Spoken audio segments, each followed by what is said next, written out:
Aw, no gimmicks. Alright guys, this is Beat the System featuring Invisible Ink. Now Invisible Ink is a stealth, turn-based roguelike, or a roguelike turn-based stealth game. It's not a stealth action game. You don't want to get basically into any action. You want to stay hidden, ambush guards, and avoid various traps, set up ambushes, and get information, get money, and get out. Now, it just came out today, but it's been in alpha for a while, and I've played it a lot when it was in alpha, and the fundamentals are still the same.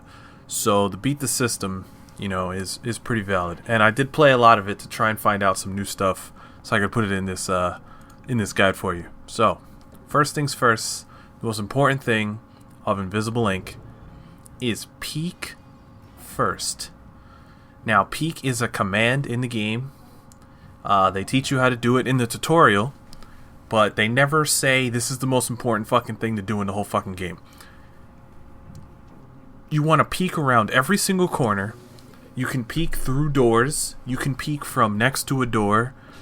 And you never want to just think like, oh, okay, it's safe, I didn't see anyone moving around, and just walk through a door. Because you might walk into 3 guards, which is what happened on my first run of the early access version. I walked through a door, and there were 3 guards, just like, hey man, what do you, so you thought you could just walk around? So you never, ever want to open a door without peeking first, and you probably don't even want to round a corner without peeking first. So just use the peek. It costs 1 ability point, so remember that. If you run up to a doorway and you use all your ability points, you're not going to be able to peek. So it costs 1 AP. Save it. Save AP for peeking all the time. Second thing, it's money. Now, there's a progression system in the game where you can upgrade your agents. You can make them faster, hold more inventory, steal from the guards better, something else. Oh, and hack better, right? All of those things cost cash. The other thing that costs cash, buying items. So, you want to get as much cash as possible. You want to steal money from all the guards if you knock them out. You want to hack safes and get in the safes. You want money. Money's good. Money upgrades your people. I'm not really sure how you should go about upgrading your people. I think it's still... It seems like a playstyle thing. I like to give my guys more speed so that they can move around the map better, because you're basically against the clock. So to me, having more speed is the most important thing. Because, well, we'll get into the next thing. The alarm level, right? You're against the clock the whole time in the game, right? So, as you're moving, every time you end a turn, when you knock out a guard or you get caught on a camera, not knock out, when you kill a guard, the alarm level will go up by a certain amount. Every level it goes up 1. If a camera sees you, it goes up 1. If you kill a guard, they have like a heartbeat monitor, and it goes up 2. So every time you take a turn, you're basically against the clock, and the game gets harder. Not unlike Risk of Rain, the game gets more difficult the more you're in the map. After you beat the map, though, it resets. So there's always that. But you want to be careful with that alarm system. So I always upgrade speed first, because then you can move around the map, because the map's random, you don't know where you are. Then you can, explore the map, get as much out of it as possible, get on that elevator, and get out. Now, another thing, number 4 or 5, I don't know, because I kind of went off track a little bit. So we'll just go with the numbers I wrote. Number 4, I think it's 5 at this point, but number 4, close every door you open. If you open a door, close it behind you, because line of sight in this game is what gets you killed. The guards have these like huge cones of vision. They have blind spots, but they have these huge cones of vision So you don't want to leave doors open and risk getting shot or noticed when you could have had a clean run without any problems if you would have just closed the door. Opening and closing doors does not cost AP, so open a door, close the door, get a guard's attention by opening the door in his line of sight and then ambushing him when he comes through, which they teach you how to do in the tutorial. So just make sure you close the damn doors, alright? Close the doors. Next thing. Missions. There's a bunch of different types of missions now to take on the map screen. This kind of has like a Bionic Dues feel to it.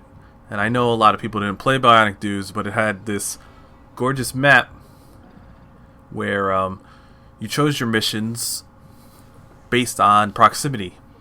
In this game, and then at the end you got attacked, and that was the whole thing, is you were building up to hold out. In this game, you're building up, you have 72 hours to build up your agents for whatever the final mission is. I haven't gotten there yet, so I don't know what it is. But every mission point on the map has a travel time, so you only have 72 hours. So if you choose a mission that's far away from where you're located, more travel time. If you then say you want to get a certain mission or a certain cluster of missions, take a mission close to it, right? And then those missions have a shorter travel time, so you can hit all those places much easier without taking too much time off your 72 hours. Next is in the map, there will be these double doors. You could see some right now. These red double doors that, as your alarm level goes up, guards will come out of those doors when they load onto the map. So you just want to be aware that you don't want to get caught out. You don't want to be standing in front of it when you hit alarm level 3, 4, 5, whatever, and a guard pops up and he's in your face. You don't want any of that. Number 7. I like to split my two people up to explore the map faster. If you stick together, you can get them out of some bad situations, or you can get them killed instead, like I did just then. So I think splitting up right now is the best thing, because you want to explore the map. You want to find the exit. That's really the main thing, is once you find the exit, then it's safe to explore the map. Because if you explore the whole map, end up with a high alarm level, and you don't know where the exit is, you're probably not going to find it. You're probably going to get ripped by a bunch of guards. Excuse me. And you're not going to have a good time. Because trying to find the elevator when you've got 2 enforcers sprinting around the map, checking every corner, and like 4 guards looking everywhere, armored guys that you can't even knock out, it's a real hassle. So you find the elevator, then you want to explore. Whatever. I'm done with the numbers. Numbers are done. We're done. Next thing. Just like Don't Starve, which is another game that Clay Entertainment makes, you gain experience as you play and fail and whatever. So don't just quit a run. Don't get frustrated. If you're getting ripped, just play it out, because you'll get experience. You'll unlock new agents to select right at the start. You can select them new people. I unlocked one guy. He's got like a sniper rifle. And you'll unlock new abilities to start with. So just play it out. It's a roguelike.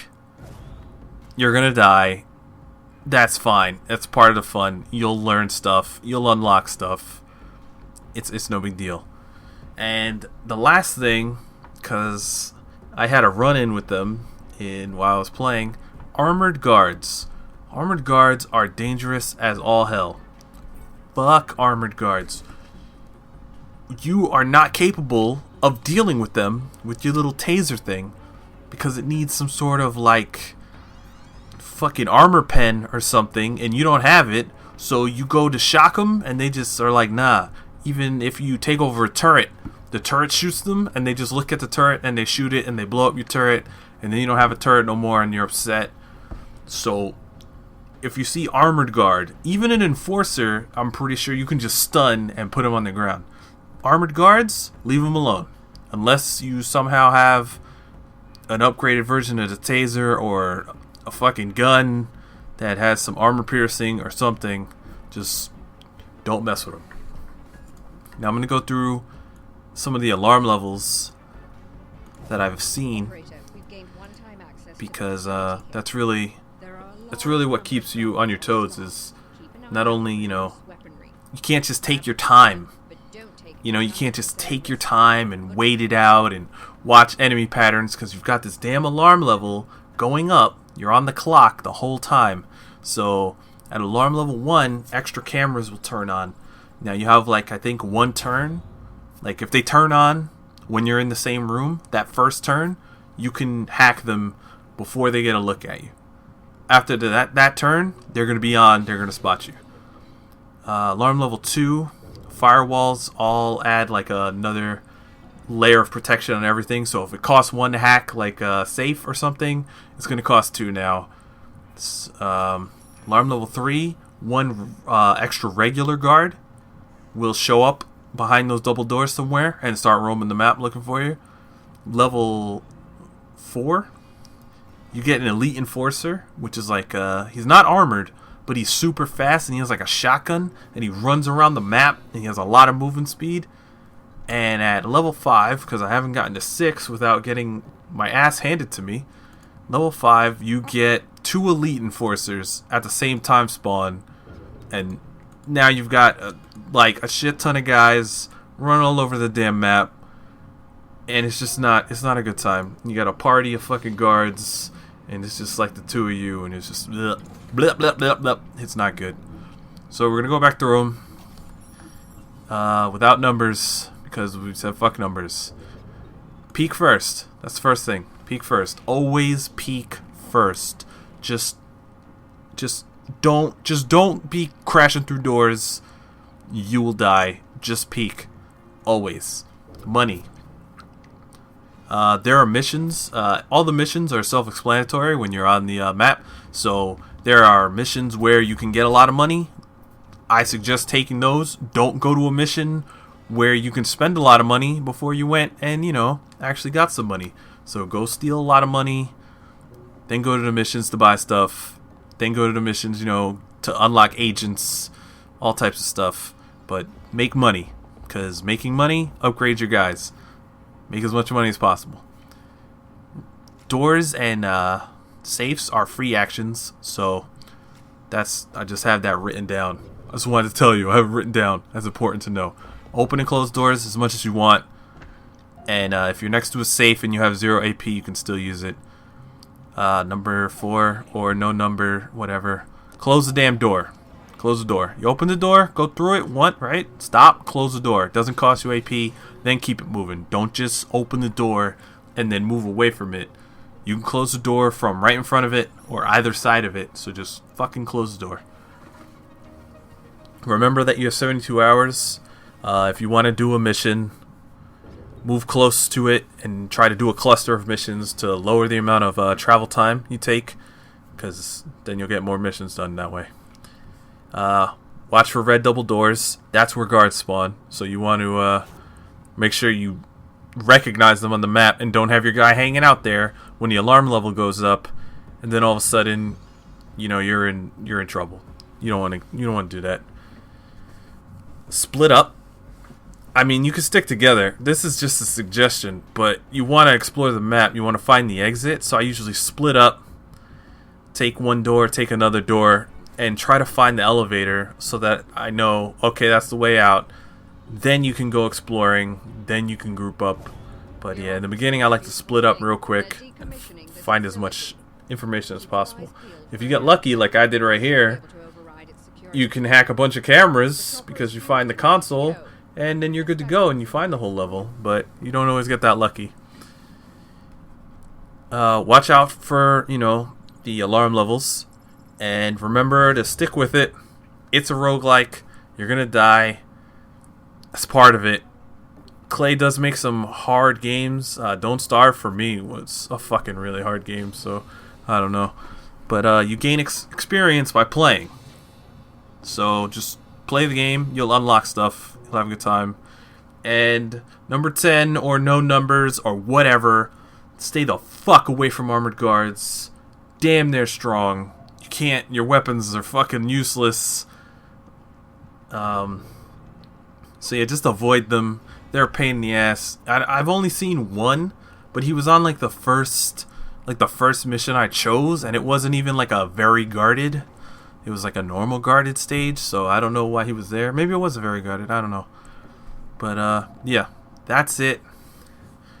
Those are my things. This is Beat the System. It's a roguelike guide for Invisible Inc. Early access version, which is I think the beta version. I hope people enjoy this. I hope this guide helps some people get into it. If you have any questions, you can leave them in the comments, and I'll try to figure them out. I'm going to keep on learning this game, any advanced stuff, how to deal with those damn armored guards, things like that. We'll have some more Beat the System versions, some more episodes.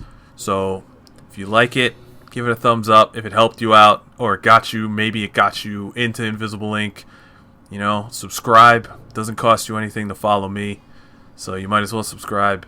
And yeah, we'll be back with more Invisible Inc. This is Beat the System featuring Invisible Inc. This is No Gimmick Gaming. I'm Jeff. Peace out.